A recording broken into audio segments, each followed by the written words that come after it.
Assalamualaikum warahmatullahi wabarakatuh.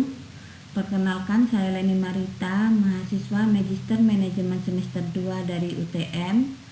Kali ini saya akan presentasi mata kuliah Manajemen Kinerja yang dibimbing oleh Bapak Dr. Muhammad Al-Kirom Wildan.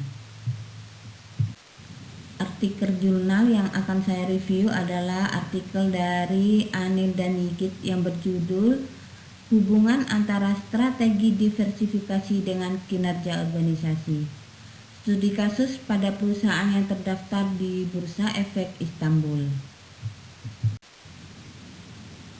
Yang akan dibahas dalam presentasi ini adalah yang pertama adalah masalah penelitian dan tujuan, yang kedua metode penelitian dan variabel operasional, yang ketiga adalah hasil penelitian dan pembahasan, dan yang keempat adalah kesimpulan.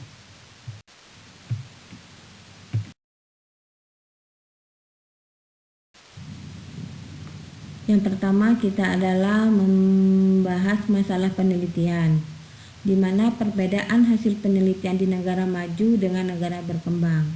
Strategi diversifikasi dan hubungan kinerja organisasi tampaknya berbeda di negara maju dan negara berkembang dalam kondisi stabil.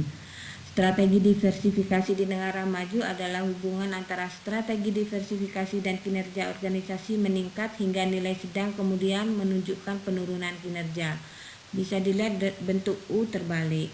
Untuk strategi diversifikasi di negara berkembang, indikator hubungan antara strategi diversifikasi dengan kinerja organisasi berbeda di negara berkembang karena pengaruh hubungan pemerintah dan bisnis, pasar, produksi, faktor tenaga kerja, dan ekonomi politik. Kemudian dari permasalahan tersebut, maka peneliti memiliki tujuan menguji hubungan antara penerapan strategi diversifikasi dengan kinerja organisasi yang direalisasikan selama krisis ekonomi di Turki pada tahun 2010. Agenda berikutnya adalah agenda pembahasan di mana metode penelitian dan variabel operasional.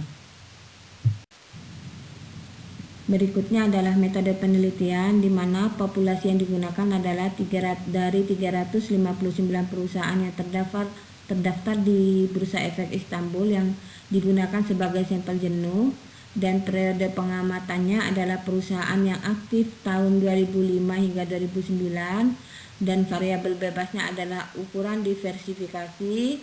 Variabel terkaitnya adalah kinerja perusahaan dan metode statistiknya adalah analisis Kruskal-Wallis. Untuk lebih detailnya, variabel operasional adalah variabel bebas. Ukuran diversifikasinya menggunakan klasifikasi Rummel yang terdiri dari perusahaan konsentris, perusahaan berbasis inti, perusahaan terkait, dan perusahaan yang tidak terkait. Untuk variabel terikat adalah kinerja organisasi yang mengukur kinerja dengan menggunakan kinerja keuangan yang terdiri dari ROA merupakan return of asset di mana tingkat pengembalian aset, dan ROS yang mengukur seberapa efisien perusahaan menghasilkan laba dari penjualan yang didapat. Hipotesisnya adalah H1, terdapat perbedaan yang signifikan antara jenis strategi diversifikasi dan ukuran kinerja organisasi ROA, dan H2-nya adalah terdapat perbedaan yang signifikan antara jenis strategi diversifikasi dan ukuran kinerja organisasi ROS. Berikutnya adalah hasil penelitian dan pembahasan. Hubungan diversifikasi dengan ROA berdasarkan hasil analisis Kruskal-Wallis yang digunakan untuk menguji hipotesis 1 dengan error margin 5% pada strategi diversifikasi aset menunjukkan perbedaan yang signifikan. Berdasarkan hasil penelitian di mana hipotesis 1 dikonfirmasi secara parsial, terdapat perbedaan yang signifikan antara ukuran strategi diversifikasi dan ROA. Untuk diversifikasi dengan ROS, berdasarkan hasil analisis Kruskal-Wallis yang digunakan untuk menguji hipotesis 2 dengan error margin 5% pada strategi diversifikasi aset menunjukkan perbedaan yang signifikan. Berdasarkan hasil penelitian di mana hipotesis 2 dikonfirmasi secara parsial, terdapat perbedaan yang signifikan antara ukuran strategi diversifikasi dan ROS. Dari hasil pembahasan tersebut, kita lanjut pada kesimpulan. Kesimpulannya adalah hipotesis 1 yang menjelaskan hubungan antara ukuran diversifikasi dan kinerja organisasi didukung sebagai ketika temuan peneliti ini dievaluasi dalam hal ROA. Namun, ketika dievaluasi oleh subkategori, terungkap bahwa satu-satunya perbedaan kinerja yang signifikan adalah antara diversifikasi yang tidak terkait dan diversifikasi konsentris, dan bahwa tingkat kinerja perusahaan terdiversifikasi yang tidak terkait lebih tinggi daripada perusahaan terdiversifikasi yang tidak terkait.